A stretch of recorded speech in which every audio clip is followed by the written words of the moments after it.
ಇವತ್ತಿನ ಕದನ ವಿರಾಮಕ್ಕೆ ಪಾಕಿಸ್ತಾನದಲ್ಲಿ ಸಂಧಾನದ ಬೃಹತ್ ನಾಟಕ ನಡೀತಾ ಇದೆಯಾ ಅನ್ನುವಂತ ಪ್ರಶ್ನೆ ಹುಟ್ಟುತ್ತಾ ಇದೆ. ಇದೆಲ್ಲವೂ ಕೂಡ ಡ್ರಾಮಾನ, ನಾಟಕನ ಅಥವಾ ಏನಾದರೂ ಷಡ್ಯಂತ್ರನ? ನಿಜವಾಗ್ಲೂ ಕೂಡ ಸಂಧಾನ ಆಗುತ್ತಾ ಅಥವಾ ಬೇರೆ ಏನಾದರೂ ಉದ್ದೇಶ ಇದೆಯಾ? ಅದರಲ್ಲೂ ಕೂಡ 15 ದಿನ ಈ ಒಂದು ಗ್ಯಾಪ್ ಅಲ್ಲಿ ಸಂಧಾನ ಮಾಡಬೇಕು ಅಂತ ಹೇಳಿ ಪಾಕಿಸ್ತಾನದಲ್ಲಿ ಹೋಗಿ ಸಭೆ ಮಾಡ್ತಿದ್ದಾರೆ. ಇಸ್ಲಾಮಾಬಾದ್ನಲ್ಲಿ ಸಿದ್ಧವಾಯಿತು ಸಂಧಾನ ಮಾತುಕತೆಗೆ ವೇದಿಕೆ. ಷರತ್ತು ಪ್ರತಿ ಷರತ್ತುಗಳ ಮುಂದಿಟ್ಟು ಶಾಂತಿ ಒಪ್ಪಂದದ ಮಾತುಕತೆ ನಡೆಯುತ್ತೆ. ಇಸ್ಲಾಮಾಬಾದ್ನಲ್ಲಿ ನಡೆಯಲಿದೆ ಮಧ್ಯಪ್ರಾಚ್ಯ ಸಂಧಾನ. ಇವತ್ತು ಮಧ್ಯಪ್ರಾಚ್ಯ ಸಂಧಾನದ ಸಭೆ ನಡೀತಾ ಇದೆ. ಇಸ್ಲಾಮಾಬಾದ್ನಲ್ಲಿ ಮಧ್ಯಾಹ್ನದಿಂದ ಸಭೆ ಆರಂಭ ಆಗುತ್ತೆ. ನಿಜವಾಗ್ಲೂ ಕೂಡ ಸಂಧಾನ ಆಗುತ್ತಾ? ಈ ಒಂದು ಕದನ ವಿರಾಮದಲ್ಲಿ ಪಾಕಿಸ್ತಾನದಲ್ಲಿ ಸಂಧಾನದ ಬೃಹತ್ ನಾಟಕವೇ ಇವತ್ತು ನಡೆಯುತ್ತೆ. ಇದೆಲ್ಲವೂ ಕೂಡ ನಾಟಕನ ಅಥವಾ ನಿಜವಾಗ್ಲೂ ಕೂಡ ಸಂಧಾನ ಆಗುತ್ತಾ? ಇಸ್ಲಾಮಾಬಾದ್ನಲ್ಲಿ ಸಿದ್ಧವಾಯಿತು ಸಂಧಾನ ಮಾತುಕತೆಗೆ ವೇದಿಕೆ. ಷರತ್ತು ಪ್ರತಿ ಷರತ್ತುಗಳನ್ನ ಮುಂದಿಟ್ಟು ಶಾಂತಿ ಒಪ್ಪಂದದ ಮಾತುಕತೆ ಇವತ್ತು ನಡೆಯುತ್ತೆ. ಆದ್ರೆ ನಿಜವಾಗ್ಲೂ ಕೂಡ ಶಾಂತಿ ಆಗತ್ತಾ? ಇಸ್ಲಾಮಾಬಾದ್ನಲ್ಲಿ ನಡೆಯಲಿದೆ ಮಧ್ಯಪ್ರಾಚ್ಯದ ಸಂಧಾನ. ಇವತ್ತು ಮಧ್ಯಾಹ್ನ ಇಸ್ಲಾಮಾಬಾದ್ ಅಂದ್ರೆ ಪಾಕಿಸ್ತಾನದ ಇಸ್ಲಾಮಾಬಾದ್ನಲ್ಲಿ ಒಂದು ಶಾಂತಿಯ ಮಾತುಕತೆ ಸಭೆ ನಡೀತಾ ಇದೆ. ಆದ್ರೆ ನಿಜವಾಗ್ಲೂ ಕೂಡ ಇದು ಶಾಂತಿ ಸಭೆ ಆಗುತ್ತಾ ಅನ್ನುವಂಥ ಪ್ರಶ್ನೆ ಹುಟ್ಟುತ್ತಾ ಇದೆ. ಇನ್ನು ಶಾಂತಿ ಸಭೆ ಆರಂಭ ಆಗೇ ಇಲ್ಲ. ಅದಕ್ಕೂ ಮುನ್ನವೇ ಇಲ್ಲಿ ಉಭಯ ರಾಷ್ಟ್ರಗಳ ನಾಯಕರ ನಡುವೆ ಒಂದು ಫೈಟ್ ಶುರುವಾಗೋಗಿದೆ. ಇಲ್ಲಿ ಕೌಂಟರ್ ಮೇಲೆ ಕೌಂಟರ್ ಕೊಡ್ತಾನೆ ಇದ್ದಾರೆ. ಆದ್ರೆ ನಿಜವಾಗ್ಲೂ ಕೂಡ ಇದು ಶಾಂತಿಯ ಸಭೆ ಆಗುತ್ತಾ ಅಥವಾ ಇಲ್ವಾ ಅನ್ನುವಂಥ ಪ್ರಶ್ನೆ ಹುಟ್ಟುತ್ತಾ ಇದೆ. ಕಾರಣ ಏನು ಅಂತಂದ್ರೆ ಇವತ್ತು ಕೆಲವೊಂದು ಷರತ್ತುಗಳನ್ನ ಇರಾನ್ ಇಟ್ಕೊಂಡಿದೆ. ಇರಾನ್ನ 15 ಷರತ್ತುಗಳನ್ನ ಅಮೆರಿಕ ಮುಂದಿಟ್ಟಿರುವಂಥದ್ದು. ಹಾಗಾಗಿ ಇದೀಗ ಅಮೆರಿಕ ಈಗಾಗಲೇ 10 ಷರತ್ತುಗಳನ್ನು ಒಪ್ಕೊಂಡಿದೆ. ಅದರಲ್ಲಿ ಇನ್ನ ಪ್ರಮುಖವಾಗಿ 5 ಷರತ್ತುಗಳನ್ನು ಒಪ್ಕೊಂಡಿಲ್ಲ ಅಂತಂದ್ರೆ ಈ ಒಂದು ಸಂಧಾನ ಸಭೆಗೆ ನಾವು ಬರೋದಿಲ್ಲ ಅಥವಾ ಹಾರ್ಮುಜ್ ಜಲಸಂಧಿ ಓಪನ್ ಮಾಡೋದಿಲ್ಲ, ಈ ರೀತಿಯಾಗಿ ಇರಾನ್ ಹೇಳ್ತಾ ಇದ್ರೆ, ಮತ್ತೊಂದು ಕಡೆ ಡೊನಾಲ್ಡ್ ಟ್ರಂಪ್ ಕೂಡ ಒಂದು ಎಚ್ಚರಿಕೆಯನ್ನ ಕೊಟ್ಟಿದ್ದಾರೆ. ಹಾರ್ಮುಜ್ ಜಲಸಂಧಿಯನ್ನ ನಾವೇ ಓಪನ್ ಮಾಡ್ತೀವಿ, ಎಲ್ಲವೂ ಕೂಡ ನಾವೇ ಸರಿ ಮಾಡ್ತೀವಿ. ಅದಾದ ನಂತರ ಇರಾನ್ ಹತ್ರ ಈಗ ಏನೂ ಇಲ್ಲ, ಎಲ್ಲವೂ ಕೂಡ ಸರ್ವನಾಶ ಆಗೋಗಿದೆ. ಅಲ್ಲಿರುವಂತಹ ಸೇನಾಪಡೆ ಇರ್ಬೋದು ಅಥವಾ ಅವ್ರ ಹತ್ರ ಇರುವಂತಹ ಕ್ಷಿಪಣಿಗಳಿರ್ಬೋದು, ಮಿಸೈಲ್ಗಳಿರ್ಬೋದು, ಎಲ್ಲವೂ ಕೂಡ ಬರ್ಬಾದ್ ಆಗೋಗಿದೆ. ಏನು ಇಲ್ಲ ಅವ್ರ ಹತ್ರ ಆಪ್ಷನ್ನೇ ಇಲ್ಲ, ಈಗ ಬೇರೆ ಆಪ್ಷನ್ ಇಲ್ಲ. ಹಾಗಾಗಿ ಈ ಸಂಧಾನ ಸಭೆಗೆ ಇರಾನ್ ಅವರು ಬರಲೇಬೇಕು, ಇದಕ್ಕೆ ಒಪ್ಪಲೇಬೇಕು ಅಂತ ಹೇಳಿ ಡೊನಾಲ್ಡ್ ಟ್ರಂಪ್ ಒಂದು ಕಡೆ ಎಚ್ಚರಿಕೆಯನ್ನ ಕೊಟ್ಟಿದ್ದಾರೆ. ಇದೆಲ್ಲದರ ನಡುವೆ ಇವತ್ತು ಸಭೆ ನಡೀತಾ ಇದೆ. ಇವತ್ತು ಮಧ್ಯಾಹ್ನದಿಂದ ಸಭೆ ಆರಂಭ ಆಗುತ್ತೆ. ಸುಮಾರು 3 ರಿಂದ 4 ದಿನ ಈ ಒಂದು ಸಭೆ ನಡೆಯುತ್ತೆ. ಇನ್ನು ಅಮೆರಿಕ ಇರಾನ್ ಸಂಧಾನ ಮಾತುಕತೆಗೆ ಕ್ಷಣಗಣನೆ ಶುರುವಾಗಿದೆ. ಕೆಲವೇ ಕ್ಷಣದಲ್ಲಿ ನಡೆಯಲಿದೆ ಶಾಂತಿ ಒಪ್ಪಂದದ ಮಾತುಕತೆ. ಸೆರೆನಾ ಹೋಟೆಲ್ನಲ್ಲಿ ಬೀಡು ಬಿಟ್ಟಿರುವಂತಹ ಇರಾನ್ ನಿಯೋಗ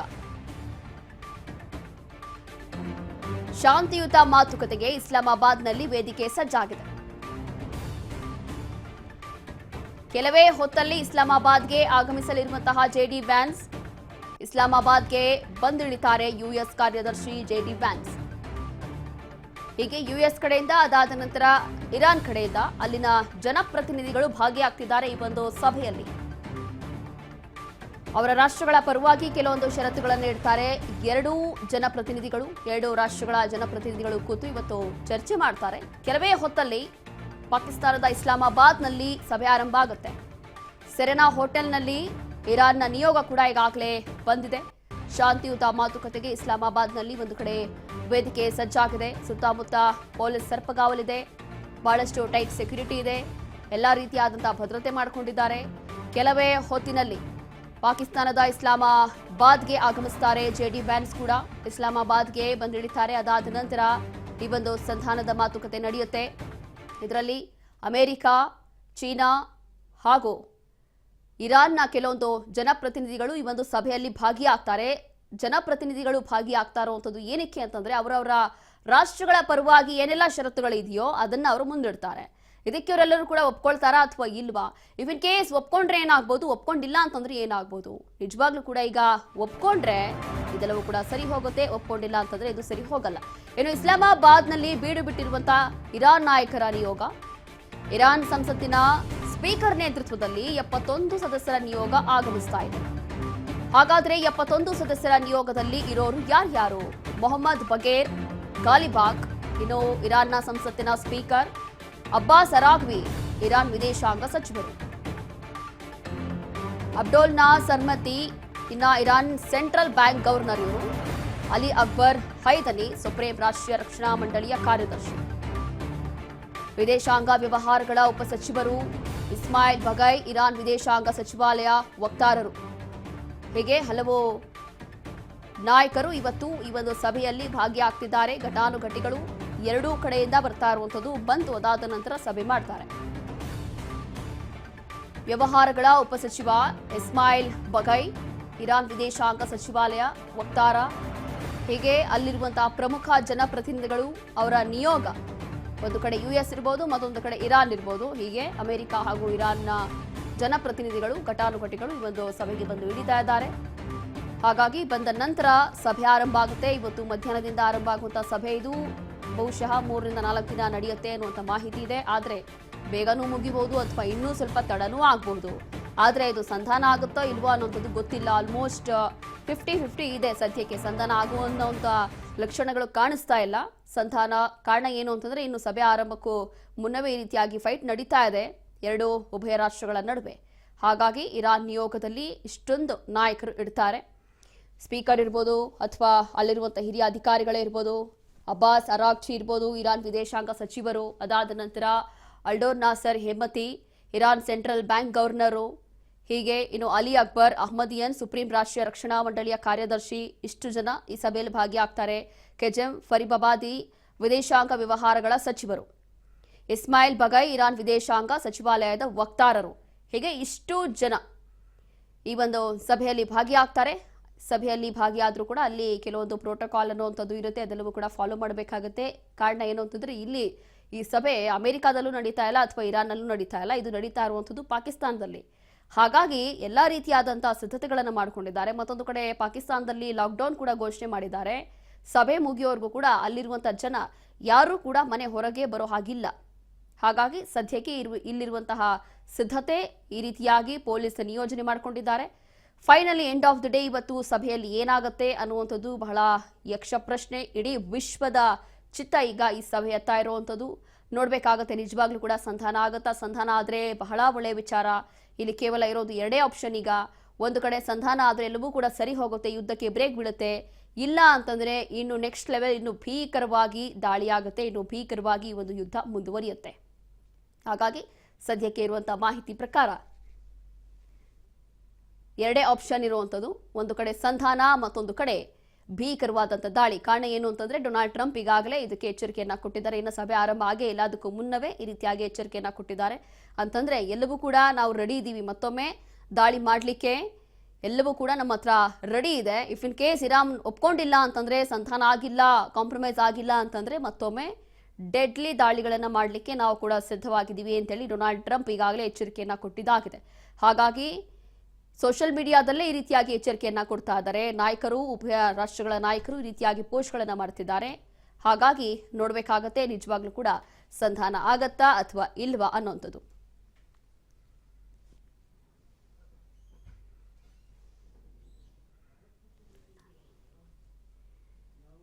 ಹೀಗೆ ಇವತ್ತು ಹಲವು ಇರಾನ್ನ ವಿದೇಶಾಂಗ ಸಚಿವರು, ಅದಾದ ನಂತರ ಅಲ್ಲಿರುವಂತಹ ಸ್ಪೀಕರ್ ಇರ್ಬೋದು, ಕಾರ್ಯದರ್ಶಿ ಇರ್ಬೋದು, ರಕ್ಷಣಾ ಕಾರ್ಯದರ್ಶಿ ಇರ್ಬೋದು, ಹೀಗೆ ಹಲವು ಉಭಯ ನಾಯಕರು ಇವತ್ತು ಈ ಒಂದು ಸಭೆಯಲ್ಲಿ ಭಾಗಿಯಾಗ್ತಿದ್ದಾರೆ.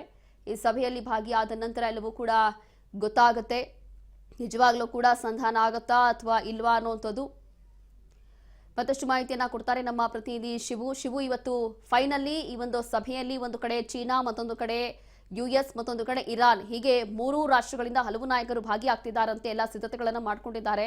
ವಾಟ್ ನೆಕ್ಸ್ಟ್, ಏನಾಗಬಹುದು ಈ ಸಭೆಯಲ್ಲಿ? ನಿಜವಾಗ್ಲೂ ಕೂಡ ಇದಕ್ಕೆ ಬ್ರೇಕ್ ಬೀಳಬಹುದಾ?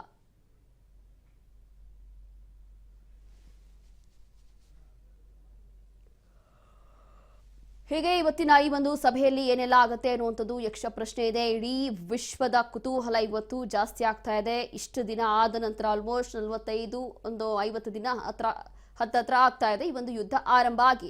ಅದಾದ ನಂತರ ಇಷ್ಟು ದಿನ ಭೀಕರ ದಾಳಿಗಳ ನಂತರ, ಈ ಒಂದು ಯುದ್ಧದ ನಂತರ ಇವತ್ತು ಸಂಧಾನಕ್ಕೆ ಸಭೆಗೆ ಬರ್ತಿದ್ದಾರೆ ಅಂತಂದ್ರೆ ನಿಜವಾಗ್ಲೂ ಕೂಡ ಇಡೀ ವಿಶ್ವದ ಚಿತ್ತ ಈಗ ಈ ಒಂದು ಸಭೆ ಮೇಲೆ ಇರುವಂಥದ್ದು.